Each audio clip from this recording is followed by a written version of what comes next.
అచ్చ తెలుగు విద్యార్థితో తెలుగు రాష్ట్రాల first rank నారాయణదే. రెండేళ్ల చిన్నారి జాహ్నవి మిస్సింగ్ కేసు దర్యాప్తు జరుగుతూనే ఉంది. ఇవాళకి 16 రోజులు అవుతున్నా ఇంకా సరైనటువంటి ఆధారం పోలీసులకు లభించలేదు. ప్రస్తుతం పోలీసుల విచారణ ఏ విధంగా జరుగుతుందంటే ఎక్కువగా కిడ్నాప్ అంశం మీదే చర్చిస్తూ ఉన్నారు. కిడ్నాప్ కోణంలోనే దర్యాప్తు వేగంగా చేస్తూ ఉన్నారు.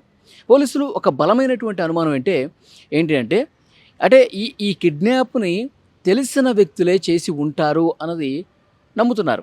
అంటే ఆ లోకల్గా ఎవరికైతే పట్టుంటుందో ఆ కొండలు కావచ్చు, అడవి ప్రాంతం కావచ్చు, ఒక గ్రామంలోకి వెళ్లకుండా, ఊళ్ళోకి వెళ్లకుండా ఏ విధంగా దాటించేసేయాలి, ఎవరి కంట పడకుండా, ఎవరు చూడకుండా, ఏ సీసీ కెమెరా తగలకుండా వాళ్ళు చాలా చాకచక్యంగా ఆ ప్రాంతం పట్ల పూర్తి అవగాహన ఉన్నవాళ్లే చేసి ఉంటారు అని చెప్పి పోలీసులు బలంగా అనుమానిస్తూ ఉన్నారు. ఎందుకంటే డే 1 నుంచి వాళ్ళు వెతకడం మొదలుపెట్టినప్పటి నుంచి కూడా అన్ని కోణాల్లో దర్యాప్తు చేస్తూ ఉన్నారు పోలీసులు. సీసీ కెమెరాలు అన్నీ కూడా చూస్తూ ఉన్నారు గ్రామంలో ఉన్నవి. తర్వాత అక్కడ ఆ తోట ప్రాంతం కావచ్చు, వెనక ఉన్నటువంటి ఆ కొండ ప్రాంతము, అడవి ప్రాంతము మొత్తం కూడా జల్లెడ పడుతూ ఉన్నారు. చాలామంది వందల కొద్దీ పోలీసులు వెతుకుతూ ఉన్నారు. ఒకవైపు డ్రోన్స్ ఎగరేస్తూ ఉన్నారు, చెట్టు పుట్టని మొత్తం కూడా తనిఖీ చేస్తూ ఉన్నారు. కానీ ఎక్కడ కూడా లభించలేదు. నిజంగా జంతువుల దాడి చేసి ఉంటే కనుక డెఫినెట్గా ఏదో ఒక ఆనవాళ్ళు దొరుకుండేది. కానీ అలాంటిది ఏమీ కనిపించలేదు. అంటే ఇది గుట్టు చప్పుడు కాకుండా ఎవరో ఊరు దాటించేశారు, కొన్ని ఊళ్ళు దాటించేశారు, కొండల మీదుగా వెళ్ళిపోయారు అన్న కోణంలోనే ప్రస్తుతం దర్యాప్తు అనేది కొనసాగుతుంది. మరోవైపు కుక్కకు సంబంధించినటువంటి పోస్ట్మార్టం రిపోర్టు ఇంకా రాలేదు. ఆ పోస్ట్మార్టం రిపోర్ట్ వస్తే ఇంకేదైనా క్లూ దొరుకుతుందని చెప్పి ఆలోచన చేస్తూ ఉన్నారు పోలీసులు.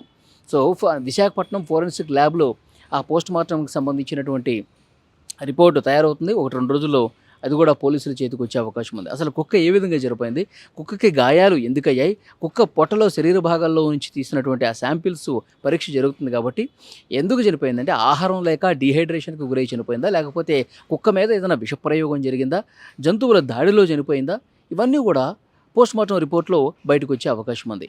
అయితే పోలీసులకు కూడా నిజంగా అంతుపట్టట్లేదు. ఎప్పుడూ కూడా గత చరిత్ర ఒకసారి చూసుకుంటే ఎప్పుడూ కూడా ఒక మిస్సింగ్ కేసును ఇన్ని రోజుల పాటు వేచి చూసినటువంటి పరిస్థితి లేదు.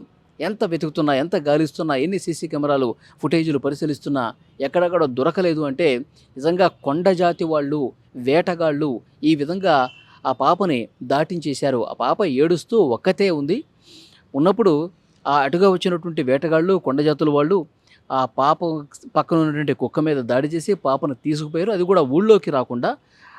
నిజంగా కొండ జాతుల వాళ్ళు పూర్తిగా అడవుల మీద, కొండల మీద వాళ్ళకి మంచి అవగాహన ఉంటుంది. ఎటువైపు నుంచి ఎటు వెళ్ళాలి, ఎటువైపు నుంచి సేఫ్గా రీచ్ కావాలి, ఎటువైపు నుంచి వెళ్తే అసలు ఎవరు తారసపడరు. అది కూడా మిట్ట మధ్యాహ్నం 12 గంటల తర్వాత, 12 నుంచి 1 గంట మధ్యలో ఈ ఘటన జరిగింది.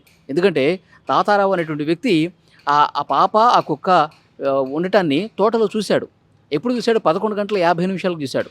ఇతను ఊళ్ళోకి వెళ్ళి ఊళ్ళో వాళ్ళకి, అలాగే వాళ్ళ ఫాదర్కి, పాప వాళ్ళ తండ్రికి ఈ సమాచారం జస్ట్ ఒక హాఫ్ అన్ అవర్ టైమే. ఈ హాఫ్ అన్ అవర్ టైంలోనే కొండలు దాటేసుకొని పాప వెళ్ళిపోయింది. అంటే నిజంగా ఆ అడవి మీద, కొండ మీద పూర్తిగా పట్టున్న వాళ్ళు. పట్టు ఎవరికి ఉంటుంది? వేటగాళ్ళకు ఉంటుంది, కొండ జాతులు వాళ్ళకు ఉంటుంది. సో డెఫినెట్గా ఇది వాళ్ళ పని అయి ఉంటుంది అని పోలీసులు బలంగా నమ్ముతున్నారు. ఆ కోణంలో దర్యాప్తు చేస్తున్నారు. అయితే వాళ్ళు ఎందుకు పట్టుకోలేకపోతున్నారంటే కారణం ఒకటే, వాళ్ళ దగ్గర సెల్ ఫోన్లు వాళ్ళు వాడరు. ఈ విధంగా వేటకు వచ్చినప్పుడు, అడవిలోకి వచ్చినప్పుడు వాళ్ళు నిజంగా వాళ్ళ దగ్గర ఉన్నా తీసుకురారు. దానివల్ల ఆ సిగ్నల్ ఆధారంగా ట్రేస్ చేయలేకపోతున్నారు. కొండలు దాటేసి వెళ్ళిపోవటం వల్ల అక్కడ ఎలాంటి ఆనవాళ్ళు కనిపించినటువంటి పరిస్థితి ఉంది. సో డెఫినెట్గా నిజంగా పోలీసులకు ఒక సవాలుగా మారిపోయింది.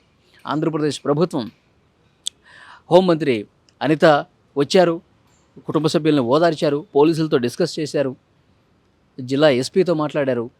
వాళ్ళు ఇప్పటివరకు చేసినటువంటి ఇన్వెస్టిగేషన్ని ప్రభుత్వానికి నివేదించారు. ఇంకా ఏ కోణాల్లో దర్యాప్తు చేయాలి, ఇంకా ఎంతమందిని వెతకాలి ఎందుకు కూడా చూస్తూ ఉన్నారు. మరోవైపు ఇక్కడ కొన్ని సీరియస్గా మాట్లాడుకోవాల్సినటువంటి విషయం ఏంటంటే ఈ మధ్యకాలంలో చాలామంది పిల్లల్ని కిడ్నాప్ చేసి, పోలీసుల ఇన్వెస్టిగేషన్లో గతంలో బయటపడిందే, కిడ్నాప్ చేసి వాళ్ళు ఏం చేస్తూ ఉన్నారు, మెట్రో సిటీస్లో హైదరాబాద్ కావచ్చు, తర్వాత బెంగళూరు కావచ్చు, ముంబై, పూణే, ఢిల్లీ, సో ఇలాంటి చోట కొంతమంది చిన్నపిల్లల్ని కొనుక్కునే వాళ్ళు ఉంటారు. వీళ్ళు ఏం చేస్తారంటే సిగ్నల్స్ దగ్గర, మెట్రో సిటీస్లో సిగ్నల్స్ దగ్గర చిన్నపిల్లల్ని పెట్టి బెగ్గింగ్ చేయిస్తారు. అంటే అడుక్కొనిచ్చి ఆ ఒక బెగ్గింగ్ మాఫియా గతంలో కూడా మనకు తెలుసు ఏ విధంగా జరిగిందో. సో, చిన్న పిల్లలు అట్లా అమ్మేసి వాళ్ళు సొమ్ము చేసుకుంటున్నారు.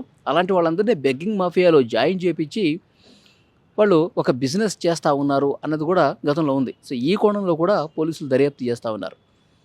సో, వాళ్ళు కొండలు, ఊళ్ళు దాటేసి ఏ విధంగా సిటీస్‌లోకి వచ్చి ఏమైనా చిన్నపిల్లల్ని ఈ విధంగా సిగ్నల్స్ దగ్గర అమ్మేస్తా ఉన్నారా? సో, డెఫినిట్‌గా ఈ కోణంలో కూడా దర్యాప్తు జరుగుతుంది. అన్ని సిగ్నల్స్ దగ్గర 2 ఏళ్లకు సంబంధించినటువంటి పాపలు ఎంతమంది ఉన్నారో, ఆ పాపల్లో నిజంగా ఈ జాహ్నవి ఏమైనా ఉందా? కిడ్నాప్ ముఠా వీళ్ళకి ఏమన్నా ఈ బెగ్గింగ్ మాఫియాకి అపహరించేసిందా? ఈ కోణంలో కూడా సీరియస్‌గా పోలీసులు దర్యాప్తు చేస్తున్నారు. ఎందుకంటే ఇప్పుడు అన్నీ ఒక్కొక్కటి వాళ్ళు చెక్ చేసుకుంటూ వెళ్ళాలి. అక్కడ ఊళ్ళో సీసీ కెమెరాలు చూశారు, ఏం కనిపించలేదు. అక్కడ తోట ప్రాంతంలో చూశారు, ఏం కనిపించలేదు. కొండగూడ ఎత్తిగారు, ఏం కనిపించలేదు. ఎవరన్నా కిడ్నాప్ చేశారా అంటే ఊళ్ళో కావచ్చు, ఆ దగ్గరలో ఉన్నటువంటి సీసీ కెమెరాలు ఎక్కడ కనిపించలేదు. దీనికి ఏంటంటే కొండల నుంచి దాటేసి, ఊళ్ళ నుంచి దాటేసి డెఫినెట్గా ఎవరో ఒక మాఫియాకి అమ్మేసి ఉంటారు అన్న కోణంలో కూడా పోలీసులు చాలా సీరియస్గా ఉన్నారు. ఈ పాయింట్ మీద కూడా ఇన్వెస్టిగేషన్ జరుగుతుంది. 1-2 రోజుల్లో కుక్కకు సంబంధించిన రిపోర్ట్ కూడా వస్తుంది. సో, నాకు తెలిసి ఒక 4-5 రోజులను, ఒక వారం రోజుల లోపు పూర్తిగా క్లారిటీ అయితే వచ్చే అవకాశం ఉంది. జాహ్నవి నిజంగా కిడ్నాపర్లు చేసి ఆమెని ఊరు దాటించేస్తే గనక సేఫ్గా ఆమెని మళ్ళీ తల్లి ఊరికి చేర్చేందుకు, కుటుంబ సభ్యుల దగ్గరికి చేర్చేందుకు పోలీసులు డెఫినెట్గా ప్రయత్నం చేస్తారు. నాకు తెలిసి ఒక 3-4 డేస్లోనే ఈ కేసు అన్నది ఒక కొలిక్కి వచ్చే అవకాశం ఉంది. 2 తెలుగు రాష్ట్రాల్లో ప్రజలందరూ కూడా ఉత్కంఠగా వెయిట్ చేస్తూ ఉన్నారు. అసలు చాలా మిస్టరీగా ఉంది. అసలు ఏమి పోలీసులు ఇంత టెక్నాలజీ వాడుతున్న ఎందుకు కనిపెట్టలేకపోతున్నారు అన్నటువంటి ఆలోచన తెలుగు రాష్ట్ర ప్రజలు ఈ కేసుకు సంబంధించి వింటున్న ప్రతి ఒక్కరు కూడా వ్యక్తం చేస్తున్నారు. కామెంట్లో పెడతా ఉన్నారు, అరే ఎందుకు పాప అసలు ఏమైపోయింది, అసలు ఎందుకు కనిపించట్లేదు, నిజంగా జంతువులా, లేకపోతే కిడ్నాపర్సా, లేకపోతే ఇంకో ప్రమాదం జరిగిందా, ఏదైనా సరే పోలీసులు ఇట్టే కనిపెట్టేస్తారు కదా. మరి ఈ పాప విషయంలో అసలు ఏం జరిగిందో ఒక మాయలాగా కనిపిస్తుందని చెప్పి ఈ కేసును ఫాలో అవుతున్నటువంటి ప్రజల్లో కూడా ఒక ఆందోళన అనేది ఉంది. సో, డెఫినెట్గా మిగతా కోణాల్లో కూడా ఈ బెగ్గింగ్ మాఫియా కోణాల్లో ఈ కిడ్నాపర్లు సిటీలు దాటించేసి మెట్రో సిటీలో ఉన్నటువంటి మాఫియాలకి ఏమైనా అమ్మారా అన్న కోణంలో బలంగా దర్యాప్తు చేస్తున్నటువంటి నేపథ్యంలో ఇంకా ఎలాంటి సంచలనమైనటువంటి నిజాలు బయటకు వస్తాయి తెలిసి ఒక 4-5 డేస్లోనే పూర్తిగా ఒక కొలిక్కొచ్చే అవకాశం అయితే కనిపిస్తోంది.